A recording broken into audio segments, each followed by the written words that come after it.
আমি বিএনপির প্রত্যেকটা নেতৃবৃন্দকে একটা কথাই বলবো যে তার বাবার শহীদ রাষ্ট্রপতি জিয়াউর রহমান সাহেবের সাথে আপনারা যেভাবে প্রতারণা করে খাল খনন কর্মসূচির নামে অর্থ লুটপাট করেছেন, আমি বলবো তারেক জিয়া এবং ম্যাডাম খালেদা জিয়ার সহিত এই ধরনের দুর্নীতি যেই করবেন, আমি তাদের বিরুদ্ধে আমি সোচ্চার হওয়ার জন্য আমি ম্যাডাম খালেদা জিয়া এবং তারেক জিয়াকে উদারত আহ্বান জানাবো। এই জন্য সংস্কার দরকার আছে।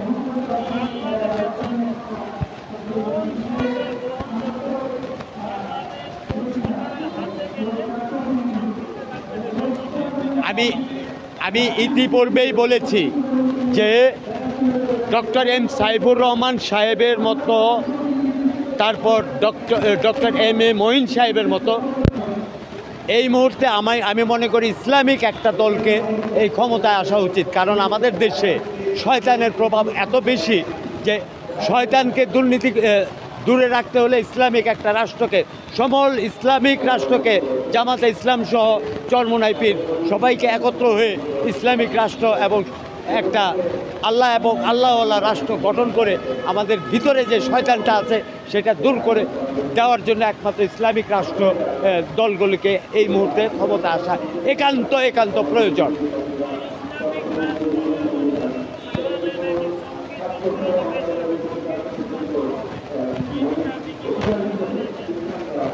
আপনারা বিগত দিনে আমি মনে করি যে জঙ্গি তৎপরতা এইটা সম্পূর্ণভাবে ধ্বংস হবে। এই জন্য কারণ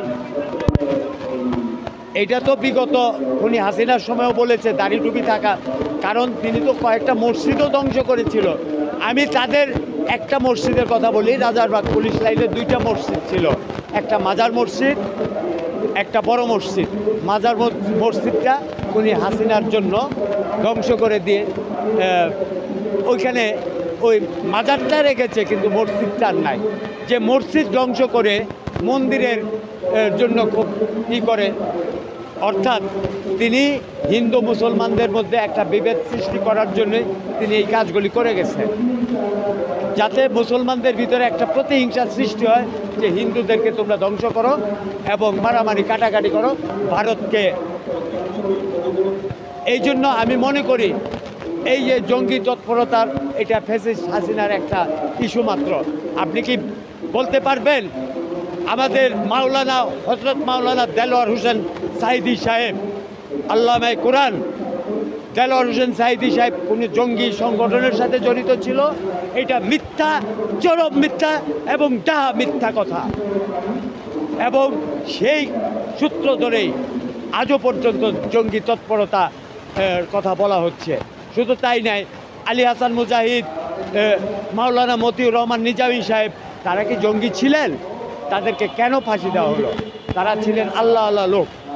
কারণ আমাদের দেশে ইসলামিক রাষ্ট্র হোক এটা খুনি হাসিনা চায়নি, যার জন্য একটা ইস্যু তৈরি করছে যে জঙ্গি তৎপরতা। আসলে জঙ্গি তৎপরতা বলতে কিছু নেই। তবে যদি ইসলামিক কোনো ব্যক্তিত্ব যদি করে, আমার মনে হয় যদি ইসলামিক রাষ্ট্রগুলি ক্ষমতায় আসে, আল কোরআনের শাসন যদি আমাদের রাষ্ট্রের ক্ষমতায় আসে, তাহলে দাড়ি টুপি নয়, অপরাধী যেই হোক তার বিচার কোরআনের মাধ্যমেই, কোরআনের যে আইনগুলি আছে সেইভাবেই বিচার ব্যবস্থা চালু হবে আমি মনে করি। আমি একটা কথায় উদাত্ত আপনাদের আহ্বান জানাবো। আপনারা জানেন 5ই আগস্ট খুনি হাসিনা কোথায় গেছে? দিল্লিতে, ভারতের কাছে, একটা হিন্দুদের কাছে। সেখানে যে নাকি মাঝে মধ্যে সিঁদুরও লাগায়। এখন তিনি হিন্দু না মুসলমান আপনারা নিজেরাই বিবেচনা করুন। কারণ এই পর্যন্ত আপনি দেখেন ম্যাডাম খালেদা জিয়াকে অবৈধভাবে তাকে কারাবন্দি করে রেখেছিল, তিনি কিন্তু পালিয়ে যাননি। বাংলাদেশ থেকে তিনি পালিয়ে যাননি, তিনি বিচারের আওতায় এনেছেন। তাকে এই অপবাদ দেওয়া হয়েছিল এতিমদের টাকা তিনি লুট করে খেয়েছে এবং তাকে সাজাও দেওয়া হয়েছিল। চিকিৎসা পর্যন্ত তাকে করতে দেওয়া হয়নি। বর্তমান সরকার ডক্টর মোহাম্মদ ইউনূস স্যার তাকে চিকিৎসার জন্য লন্ডন পাঠিয়েছে। এই রকম এটা আপনারা জানেন।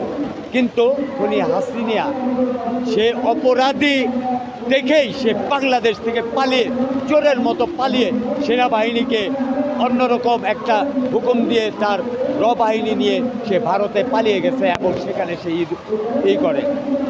এখন আপনারাই বলুন তিনি হিন্দু না মুসলমান?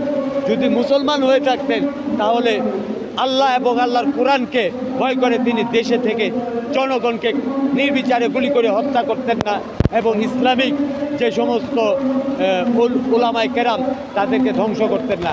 কাজে তাকে কি আপনি জন্মগত সূত্রে মুসলমান?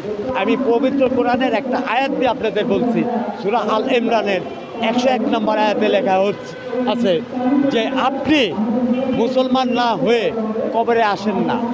অর্থাৎ আপনি জন্মসূত্রে মুসলমান সেটা আপনি বলেন, কিন্তু প্রকৃতপক্ষে আপনাকে পবিত্র কোরআনে আল্লাহ হুকুম আরকান আহকাম কীভাবে পালন করতে হবে সেটা কিন্তু কোরআনে পরিষ্কার বলে দিচ্ছে। এবং এই ইসলামিক আদর্শকে বুকে নিয়ে নামাজ কালাম আদায় করে আপনি কবরে আসেন, এইটাই 101 নম্বর আয়াতে সূরা আল ইমরানের পরিষ্কারভাবে উল্লেখ করছে। এটা আমার কথা নয়, এটা পবিত্র আল্লাহ ওহীর মারফতে হুজুরে পাক সাল্লাল্লাহু আলাইহি ওয়াসাল্লামের মারফতে পবিত্র কোরআনে এই সূরাটা নাজিল হয়েছিল, এটা আপনারা ভালোভাবে জানেন।